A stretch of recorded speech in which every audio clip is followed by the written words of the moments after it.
The reason nobody respects you has nothing to do with what you say. It's what you do right after you say it.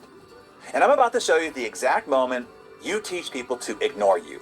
Most people think respect is earned. It's not. Respect is lost, and you're losing it every single day in ways you don't even see. Here's what I mean. I spent 35 years in billion-dollar boardrooms, and I've watched the same pattern destroy brilliant people over and over again.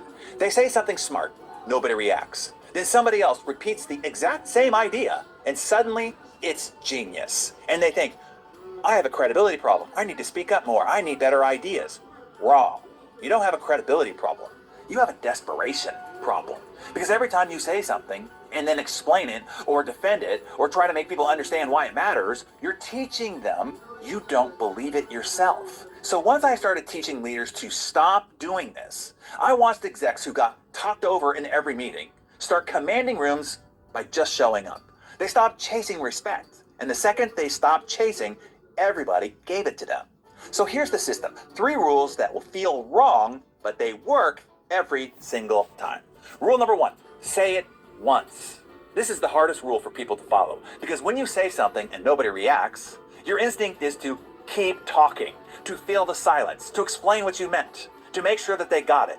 But here's what actually happens. The more you talk after your point, the weaker your point becomes. Because repetition signals doubt, and people don't respect doubt. Here's what to do instead. Make your point, stop talking. Let the silence sit. If nobody responds, don't rescue it, just wait. Because the person who's comfortable with silence controls the room. Rule number 2, stop asking permission. Most people kill their credibility with how they end their sentences. Does that make sense? What do you think?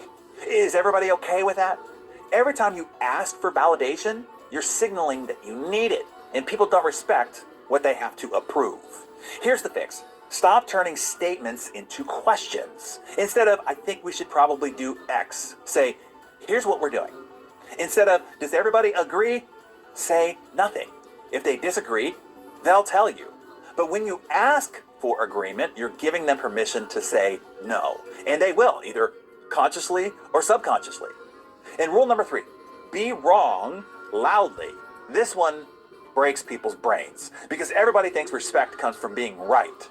It doesn't. Respect comes from being certain, even when you're wrong.